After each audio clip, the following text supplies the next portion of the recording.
खरगोन जिले की रहने वाली प्रदेश की पहली आदिवासी महिला आईएएस मनीषा धारवे इंदौर पहुंची। यहां पर जनजाति कार्य विभाग के मंत्री विजय शाह और जल संसाधन मंत्री तुलसी सिलावट ने उनका गर्मजोशी के साथ स्वागत किया और उन्हें सम्मानित किया। बता दें कि मनीषा ने यूपीएससी 2023 में सफलता हासिल की है। 23 साल की मनीषा धारवे पहली आदिवासी लड़की हैं जो आईएएस के लिए सिलेक्टेड हुई।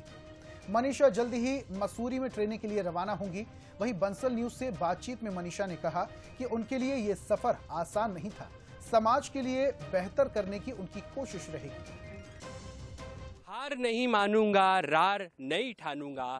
पूर्व प्रधानमंत्री अटल बिहारी वाजपेयी जी की ये कविता सटीक बैठती है खरगोन से आने वाली मनीषा धारवे पर। मनीषा आदिवासी समुदाय की मध्य प्रदेश की वो पहली लड़की हैं जिनका डायरेक्ट आईएएस में सिलेक्शन हुआ है और अब वे अपनी ट्रेनिंग के लिए मसूरी जा रही है। लेकिन यहाँ तक का सफ़र आसान नहीं था, कई उतार चढ़ाव आए। चौथे अटेम्प्ट में उन्होंने यूपीएससी एग्ज़ाम क्लियर किया और किस तरीके से आंगनवाड़ी कार्यकर्ता के बाद में यूपीएससी तक का ये सफ़र रहा है। मनीषा जी, सबसे पहले तो ये जो सफ़र रहा है कैसे आप देखती हैं? बहुत उतार चढ़ाव, और खरगोन के जिस छोटे से इलाके से आप आती हैं जहां संसाधनों का अभाव भी है, चुनौतियां भी हैं और कई तरह की परंपराएं भी हैं, या यूँ कहें कि कई तरह की जो है ऐसी सोच है, उन्हें आपने तोड़ा और उसके बाद में इस मुकाम पर पहुंची है।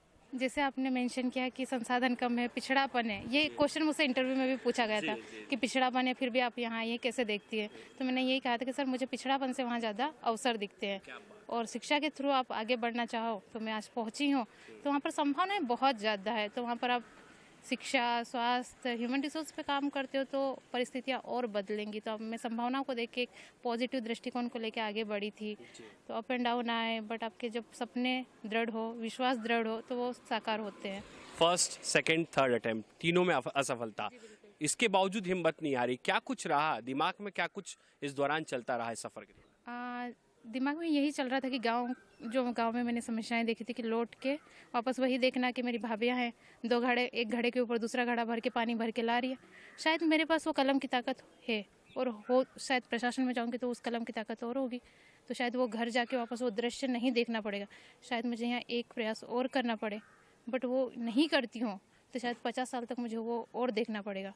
वो गिल्ट फीलिंग, वो रिग्रेट, वो भावनाएं शायद मुझे जीने नहीं देगी। मनीषा जी, आप बड़ी जिम्मेदारी संभालने वाली है, क्या कुछ सपना है सिविल सर्विसेज में आने के बाद में? कौन सा वो निर्णय आप लेंगी? खासतौर पर कौन सा सेक्टर है जहाँ आपको लगता है कि बहुत काम करने की आवश्यकता है या फिर समाज में बदलाव की जरूरत है?